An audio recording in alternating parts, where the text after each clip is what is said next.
안녕하세요. 조민주 전도사입니다. 말씀을 나누기 전에 담임 목사님께서 간단하게 저와 저희 가정을 소개하라고 하셔서 저희 가족 사진을 한 장 준비했습니다.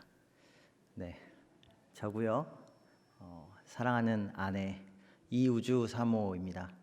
그리고 가운데가 이제 10개월 된 저희 첫 아들 조건율입니다. 기뻐할 건에 말씀 율자를 씁니다. 행복한 가정이고요. 저희 가정 얘기를 조금 하면 이제 저 같은 경우에는 춘천에서 대학을 나왔어요. 그리고 10년 정도 춘천에 있었기 때문에 춘천 중앙교회와 함께하게 된 것이 저에겐 굉장히 큰 기쁨입니다. 춘천에 대한 그리움이나 좋은 추억들이 계속 있었기 때문에 이곳으로 불러주신 하나님의 어떤 특별한 뜻이 있지 않을까 기대하면서 열심히 교회를 섬기도록 하겠습니다. 응원해 주시고요. 또 많이 기도해 주시고 함께 하나님의 말씀 따라 즐거운 교회 생활, 신앙 생활 했으면 좋겠습니다. 감사합니다.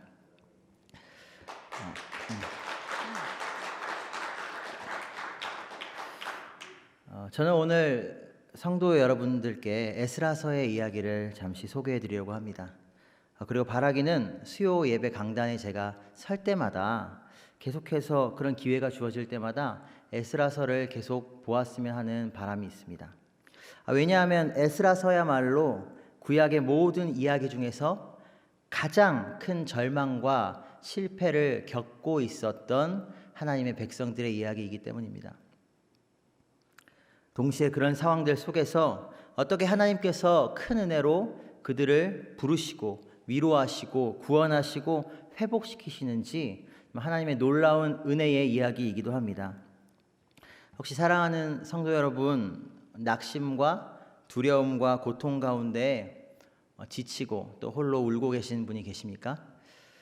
바라기는 에스라서를 함께 나누는 가운데 하나님이 주시는 위로와 용기가 여러분에게 있기를 간절히 기원하고 소망합니다. 우리가 에스라서에 들어가기 전에 먼저 에스라서의 시대적인 상황을, 그 배경을 잠시 살펴보면 굉장히 유익할 것 같습니다. 이스라엘을 잘 아실 거예요. 아마 인류 역사 속에서 이스라엘만큼이나 하나님의 큰 은혜와 사랑을 받은 민족은 없을 겁니다. 그들에게는 믿음의 조상들이 있었고요, 약속이 있었고 하나님의 말씀이 있었고 또 수많은 기적의 체험들이 있었습니다. 출애굽의 열재앙과 홍해의 기적을 체험했고요. 40년의 광야 생활 동안 만나와 메추라기가 끊이지 않는 경험도 했고, 구름 기둥과 불 기둥으로 인도하셨던 하나님도 기억하고 있고, 하나님께서 이스라엘을 친히 자기 백성으로 삼으시고 내가 너희 하나님이 되겠다라는 약속도 주셨습니다. 그들은 가나안 땅에 들어가서 하나님이 주신 그 땅에 나라를 세웠고, 그것이 바로 하나님의 백성들의 나라 이스라엘이었습니다. 하나님이 성막에서, 성전에서 언제나 그들 가운데 거하셨습니다. 엄청난 축복이었죠. 그런데 이런 은혜와 대비되는 모습으로 역사 속의 이스라엘은 언제나 하나님을 거역하고 불순종하기를 반복합니다. 하나님의 끝없는 은혜와 사랑과 용서와 구원하심과 회개의 촉구에도 불구하고 하나님의 백성 이스라엘은 점점 타락해 갑니다. 결국 하나님께서는 이방 나라를 채찍 삼아서 이스라엘을 심판하시고 징계하시죠. 그것이 구약에 나타난 이스라엘의 역사입니다. 주전 930년 솔로몬 왕 사후에 남북으로 갈라졌던 북이스라엘과 남유다 중에 악하기로 아주 탁월했던 북이스라엘이 먼저 722년 주전 722년 아수르 제국에 의해 멸망당합니다. 이어 하나님의 백성으로 명맥을 간신히 유지하고 있던 남유다 역시 얼마 뒤 바벨론의 느부갓네살 왕에 의해 멸망당합니다. 그것이 주전 586년의 일이었죠. 그 충격과 공포가 얼마나 컸는지는 예레미야 애가에도 아주 잘 드러나 있습니다. 당시 남유다의 멸망 상황을 몇 가지만 묘사해 보면 이렇습니다. 큰 왕의 성이라고 불렸던 예루살렘은 함락당했고 성벽은 무너졌습니다. 하나님의 영광이 떠나간 성전은 무너졌고 모든 성전 기물은 약탈당해서 바벨론 신들의 신당의 전리품이 되었습니다. 오랜 전쟁과 약탈로 가나안 땅은 황폐해졌고요. 남유다가 공식적으로 멸망하기까지 586년까지 세 차례, 그 멸망한 후에도 한 차례 왕들로부터 방백들, 제사장들, 귀족들, 그리고 모든 존귀한 자들, 전문 기술자들이 모두 바벨론 땅으로 끌려가게 됩니다. 그 수가 약 수십만 명으로 추정되고 있는데 거의 아무것도 없는 황폐한 땅이 되어버린 것이죠. 우리가 알고 있는 다니엘이나 에스겔 같은 사람들도 이때 끌려간 것입니다. 소위 바벨론 유수 시대가 도래한 것입니다. 하나님의 백성 이스라엘이 결국에는 약속의 땅에서 쫓겨나고 만 것입니다. 이제 그들은 자신들의 정체성과 하나님에 대한 신뢰와 지금까지 믿어왔던 어떤 세상에 대한 자신들의 상식들, 신념, 이런 것들이 완전히 무너진 채로, 철저하게 붕괴된 채로 전혀 새로운 삶의 현장으로 내동댕이 쳐지는 상황에 처하게 된 것이죠. 그런 시대였습니다. 사랑하는 성도 여러분, 과연 이런 때에 포로로 잡혀간 남유다의 백성들은 어떤 생각을 했을까요? 이런 생각을 하지 않았을까요? 하나님은 정말 살아계실까? 하나님이 있기는 할까? 어쩌면 우리 하나님이 저 바벨론의 신들보다 약해서 이런 비참한 결과가 온 것은 아닐까? 아니, 그렇지 않다면 정말 선지자들이 경고한 대로 이것이 하나님의 심판이란 말인가? 그렇다면 아무리 그래도 그렇지, 어떻게 도대체 하나님께서, 우리 조상들의 그 하나님께서, 우리 아브라함의 하나님, 다윗의 하나님, 우리에게 약속을 주시고 말씀을 주셨던 그 하나님께서 그 자손인 우리를 이렇게 잔혹하게 심판하실 수가 있단 말인가? 우리는 버림받은 건가? 이대로 끝장인가? 우리는 앞으로 도대체 어떻게 살아야 할까?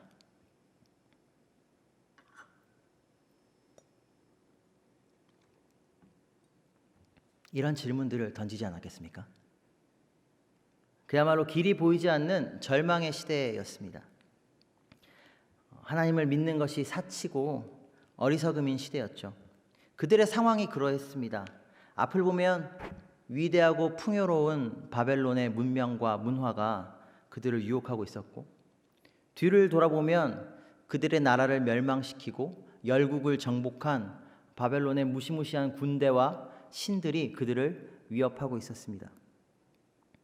늦게나마 돌이켜서 하나님에 대한 믿음과 신앙을 지키고 싶었지만 도대체 이 어둠의 시기가 언제까지 계속될지 기약이 없던 때였습니다. 그런 시대였습니다. 철저한 무력함과 막막함 속에서 유다 포로민들의 관심사는 결국 자연스럽게 옮겨지게 되었을 것입니다. 답이 없는 것 같은 신앙, 정체성의 문제에서 당장 이방 땅에서 먹고 살고 적응하는 생존의 문제가 그들의 관심사가 되었던 것이죠. 그러다 어떤 이들은 신앙을 버렸을 것이고 배교했을 것이고, 어떤 이들은 보다 적극적으로 지배자들에게 융화되어서 더 이상 유대인이 아니라 바벨론 사람으로 살았을지도 모릅니다. 누군가는 유대인이라는 이름은 지켰지만 아무런 믿음도 능력도 없이 그저 하루하루를 살아가기에 급급한 사람들도 있었을 것입니다. 아주 극소수의 사람들만이 끝까지 그들의 신앙을 지키기 위해 발버둥 쳤습니다. 성전 예배를 드릴 수 없는 상황에서 그들은 조상들의 역사와 하나님의 말씀을 묵상하고 연구하고 암송하고 가르치고 전수하면서 하나님께 용서를 구하고 이스라엘이 회복되기를 눈물로 기도했습니다. 그러나 그럼에도 불구하고 겉으로 보기에는 커다란 상황의 변화는 없었습니다. 마치 하나님이 침묵하시는 것만 같았습니다. 그렇게 무려 50여 년의 세월이 흘렀죠. 이것이 바로 에스라서가 시작되는 시점에 이스라엘 백성들이 처해있던 상황입니다. 사랑하는 성도 여러분, 만약 우리가 그들이었다면 우리는 과연 하나님에 대한 믿음을 지킬 수 있었을까요? 우리는 과연 회복과 구원의 소망을 계속해서 가질 수 있었을까요? 이러한 시대적 상황 가운데서 에스라서가 시작됩니다. 다음과 같이 아주 강렬한 한 문장으로 시작됩니다. 바사왕 고레스 원년에 여호와께서 예레미야의 입을 통하여 하신 말씀을 이루게 하시려고. 예레미야의 입을 통하여 하셨던 말씀이 무엇일까요? 예레미야서 29장 10절로 14절 말씀입니다. 여호와께서 이와 같이 말씀하시니라. 바벨론에서 70년이 차면 내가 너희를 돌보고 나의 선한 말을 너희에게 성취하여 너희를 이곳으로 돌아오게 하리라. 여호와의 말씀이니라. 너희를 향한 나의 생각을 내가 아나니 평안이요 재앙이 아니니라. 너희에게 미래와 희망을 주는 것이니라. 너희가 내게 부르짖으며 내게 와서 기도하면 내가 너희들의 기도를 들을 것이요 너희가 온 마음으로 나를 구하면 나를 찾을 것이요 나를 만나리라. 이것은 여호와의 말씀이니라. 나는 너희들을 만날 것이며 너희를 포로된 중에서 다시 돌아오게 하되 내가 쫓아 보내었던 나라들과 모든 곳에서 모아 사로잡혀 떠났던 그곳으로 돌아오게 하리라. 이것은 여호와의 말씀이니라. 아멘. 절망의 시대였지만 아직 끝난 것이 아니었습니다. 모두가 낙담하고 포기하고 변절해가는 그 시대 가운데 비로소 하나님이 일하시기 시작하셨습니다. 에스라서 1장 1절은 그런 엄청난 기대와 소망의 메시지를 던지고 있는 것입니다. 사랑하는 성도 여러분, 사실 우리의 믿음은 충분히 흔들릴 수 있습니다. 세상은 당연히 변합니다. 풀은 마르고 꽃도 시듭니다. 그러니 우리 자신에게 기대할 것은 아무것도 없습니다. 두려워하고 낙심하고 넘어지는 것이 당연합니다. 그러나 영원히 변하지 않는 것, 결코 변하지 않는 것이 하나 있는데 바로 하나님의 약속의 말씀이라는 것입니다. 여기에 소망이 있습니다. 소망은 언제나 우리 밖에 있습니다. 만약 구원과 회복의 소망이 우리 자신에게 달려 있다면 그보다 못 믿을 소망도 없겠죠. 진정한 소망은 오직 변치 않고 신실하신 하나님께 있습니다. 그 하나님이 우리의 하나님이라는 것이 바로 우리의 소망이고 기쁨이고 복인 것입니다.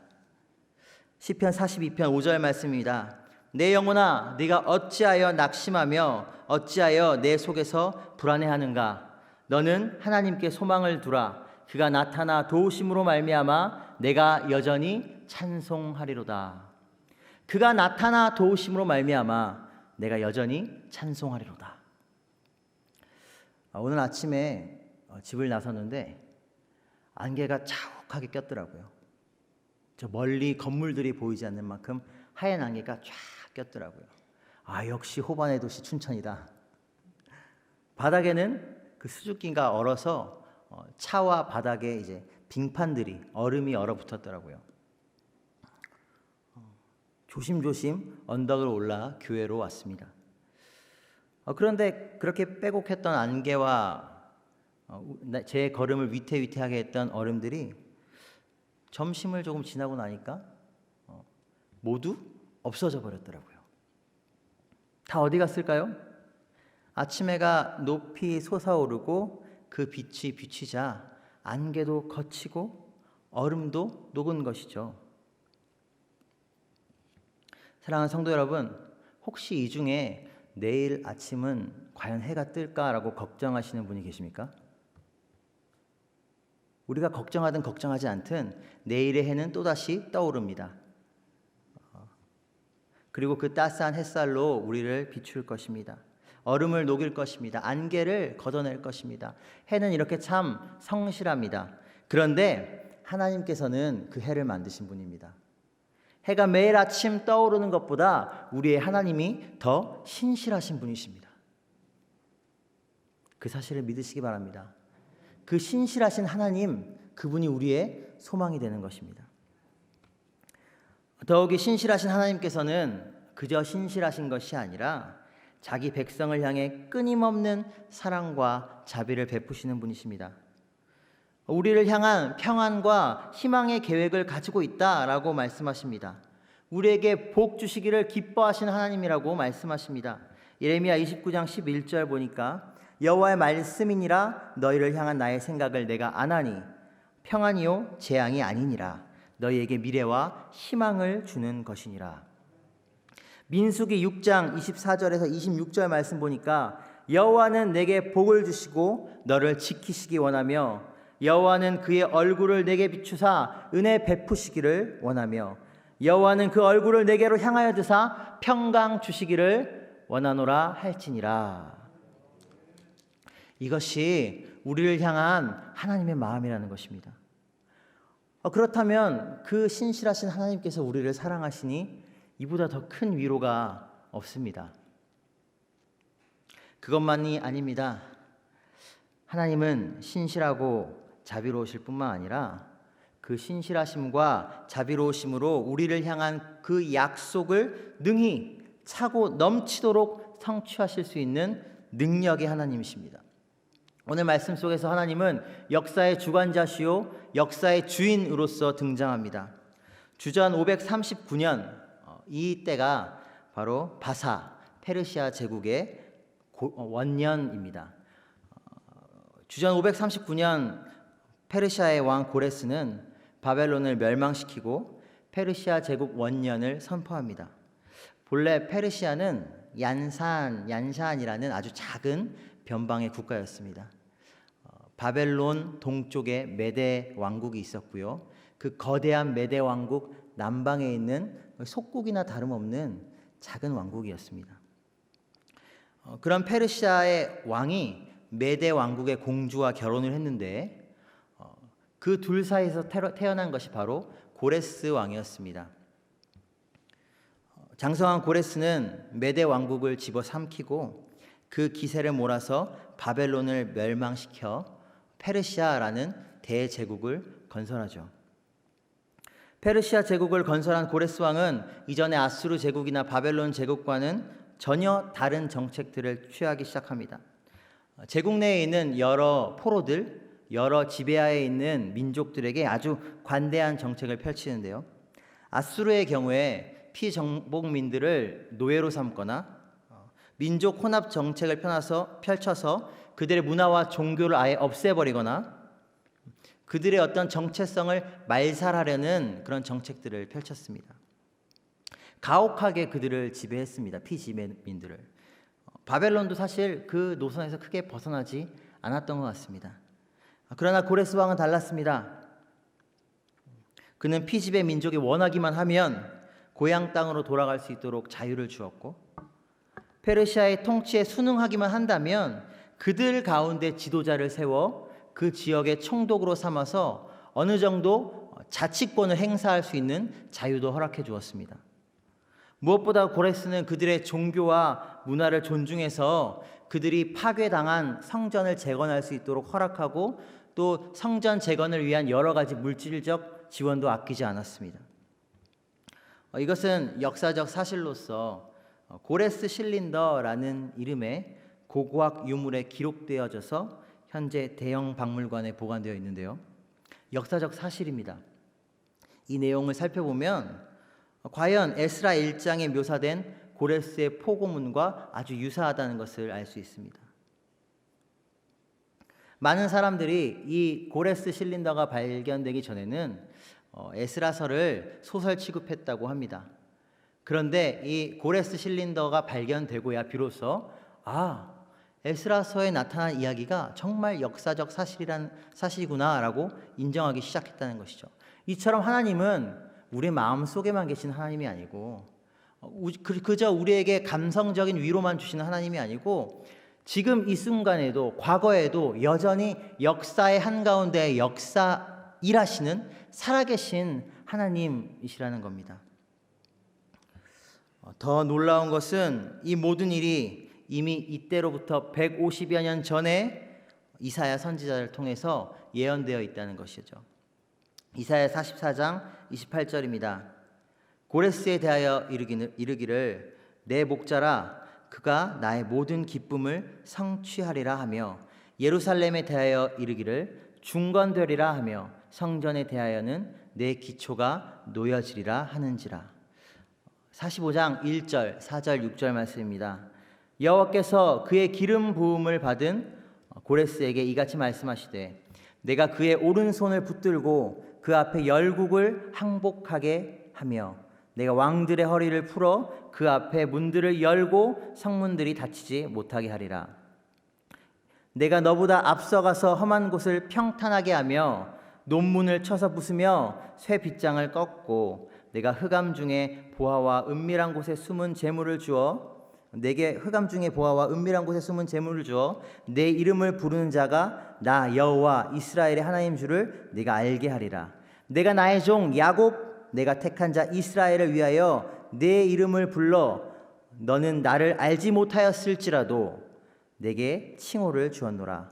나는 여호와라 나 외에 다른 이가 없으니 나밖에 신이 없느니라. 너는 나를 알지 못하였을지라도 나는 내 띠를 동일 것이요 해 뜨는 곳에서든지 지는 곳에서든지 나밖에 다른 이가 없는 줄을 알게 하리라. 나는 여호와라 다른 이가 없느니라.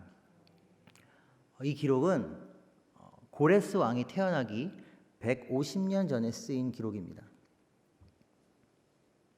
고레스라는 사람이 태어나기도 전에 고레스의 페르시아 제국이 성립되기도 전에 하나님께서는 이미 고레스를 택하시고 고레스를 통하여서 대제국을 이루셔서 그에게 세상 모든 나라를 주시고 그로하여금 이스라엘 백성을 해방시킬 계획을 가지고 있으셨다는 것이죠.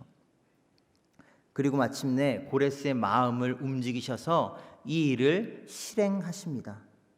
하나님의 계획 속에 있는 일이 실제로 성취되어져 갔다라는 것입니다. 하나님이야말로 역사의 주인이십니다. 하나님만이 하늘의 하나님이시며 참 신이시며 전능자이십니다. 그런데 그 하나님이 바로 우리의 하나님이다라는 것이죠. 잠시 말씀을 정리하겠습니다. 혹시 고통과 어려움 속에 있는 분이 계십니까? 사실 지난 1년은 누구에게나 어려운 시기였을 것이라고 생각합니다. 우리는 올해가 회복의 해가 되기를 기대하지만 사실 그것은 아무도 모르죠. 얼마나 더 이 어려움이 계속될지도 모릅니다. 그렇다면 우리는 어떻게 할까요? 낙심할까요? 포기할까요? 신앙을 버리시겠습니까? 아니면 그저 하루하루 버티시겠습니까? 그것으로는 부족합니다. 우리에게는 이 세상에는 소망이 없습니다. 오직 신실하신 하나님, 역사의 주관자 되신 하나님, 자비하신 하나님, 능력의 하나님께만 소망이 있다는 것입니다. 그분이 우리의 하나님이라는 것이야말로 우리가 절대로 놓치지 말아야 할 우리의 소망의 근거라는 것입니다. 그렇다면 우리는 이제 어떻게 응답해야 하겠습니까? 5절 말씀입니다. 이에 유다와 베냐민 족장들과 제사장들과 레위 사람들과 그 마음이 하나님께 감동을 받고 올라가서 예루살렘의 여호와의 성전을 건축하고자 하는 자가 다 일어나니. 우선은 견뎌야겠죠. 하나님의 신실하심을 믿고 오늘 하루를 견뎌야 할 것입니다. 그리고 하나님의 때를 기다려야 할 것입니다. 마침내 하나님께서 일하실 때 그 하나님의 일하심을 발견할 수 있는 지각이 우리에게 있기를 원합니다. 그리고 하나님이 일하시는 그때에 주저앉아 있는 것이 아니라 포기하고 낙담해 있는 것이 아니라 이제 드디어 하나님께서 그 약속의 말씀을 이루시는구나. 그 구원의 약속을 이루시는구나. 이러한 기쁨과 감사와 찬양을 가지고 일어나서 함께 하나님을 찬양하며 하나님의 일에 동역하도록 나아갈 수 있는 우리가 되기를 소망합니다. 하나님은 우리의 절망을 소망으로 바꾸시는 분이라는 것을 기억하시고 오늘 하루를 믿음 가운데 용기 가운데 살아가는 우리 모두 되기를 소망합니다. 기도하겠습니다. 사랑의 하나님, 감사합니다. 역사를 살펴보면, 우리의 삶을 살펴보면 너무나 우리를 낙심케 하고 두렵게 하고 또 우리를 낙담케 하는 일들이 많습니다. 하나님, 그러나 우리가 때로 실패하고 넘어질지라도 영원히 쓰러져 있을 수 없음은, 영원히 넘어져 있을 수 없음은 반드시 하나님께서 말씀을 이루시려고 우리 가운데 역사하실 때가 찾아올 것이기 때문입니다. 하나님, 우리를 사랑하시고 신실하시고 능력 있으신 당신을 찬양합니다. 당신을 바라봄으로 말미암아 오늘의 어려움을 극복하고 오늘 기뻐하고 감사할 수 있는 우리 모두가 되기를 소망합니다. 감사드리며 우리 주 예수 그리스도 이름으로 기도드렸습니다. 아멘.